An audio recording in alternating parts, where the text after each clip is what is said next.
Hello, Audrey Lindsay here with my February 2025 update, which I'm going to have to do as a one and done because I haven't got time to keep redoing it as I've got to do some self tapes today. And that's really the subject of this update. I'm going to call it Be Careful What You Wish For because I've had a month that's been fantastic and thoroughly enjoyable and very, very busy. But actually, I've really struggled this month to kind of keep my head above water.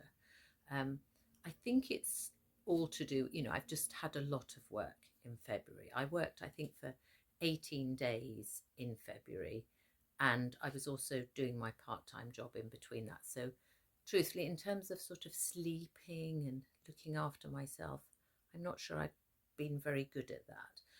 But just to summarize what's been happening, I started the month by going away to the exotic location of Milton Keynes to play a role on an independent feature. I'm not sure I'm allowed to say what it's called, so I'm just I won't mention titles at this point because I haven't really cleared that with the teams yet, and some of these projects aren't finished. But I shot that with a wonderful group of people. They're always wonderful. I just never meet people who aren't lovely, friendly, supportive. I think that's one of the huge joys of it. So we all had an absolute ball, and it's only block one of this filming. So that's very exciting. There's more to come later in the year. And then I came back to London and I did one day, as soon as filming had finished on that, I did one day on a student production, which it was a wonderful part. I had to do it, a sort of hard-bitten newspaper editor, and that was a very clever script. Absolutely loved that. Then I got a corporate job for a Swiss director, which was again lovely experience, really super efficient team. It's really great to see a team that knows each other really well, working, pampered by lovely makeup artist, and all that. Bit different from changing in a sort of back of a garage, which some of them are, which I don't mind either because I'm used to all of it.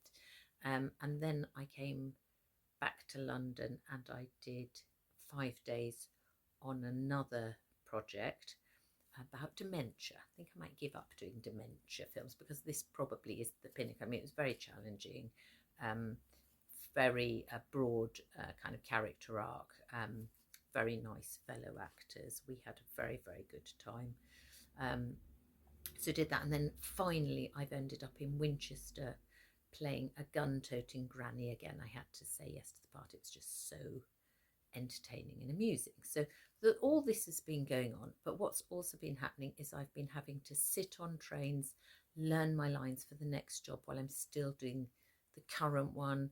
I'm still getting asked to do self-tapes. I'm having to slot those in. One of them I actually did when I was away filming, and I had a recall on Zoom or Teams or whatever it was, and I got that job. So, this is all paying off, and I think exponentially, just my hit rate is improving. And I don't know if there's more work out there, or I'm getting better at doing self-tapes. This is one of the things I thought probably was happening, or just my list of credentials now is starting to grow. So people maybe, I don't know, take me more seriously. I don't know what it is, but anyway, very pleased about it. But I think what was happening before is I was doing this massive scattergun approach, apply for everything, because proportionately I wasn't going to get very many of those. But my hit rates improved, so I have to now be quite careful because I shared this a bit in the last one. I've been in that painful position of actually having to turn work down. So in February alone, I declined 8 self-tape requests or audition requests, face-to-face auditions, because I knew I wouldn't be available for them. And then I had to turn 3 things down. Painful. One of them, and weirdly, I met somebody who'd actually played the part. She showed me some pictures of one of the ones I turned down. I didn't tell her because there was no point. And I'm sure she was absolutely fantastic, but the pictures looked great. And I thought, because one always wants to do everything, and I've realised it's not humanly possible.